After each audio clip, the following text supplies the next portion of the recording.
আপনাদের মনে থাকার কথা, তৎকালীন প্রধানমন্ত্রী চট্টগ্রামে গিয়ে বলেছিলেন, অতীতে আমাদের দল বাংলাদেশের জনগণের সাথে যে অন্যায় আচরণ করেছে, যে জুলুম করেছে, আমরা বিনা শর্তে মাপ চাই।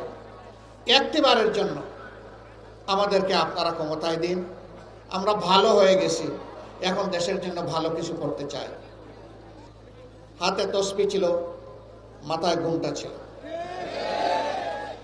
জনগণ সহজ সরলভাবে ধারণা করেছিল তাদের মানসিকতার পরিবর্তন হয়েছে, কিন্তু না, যখনই তারা মসনদে বসলেন তারা আপন রূপে আত্মপ্রকাশ করলেন।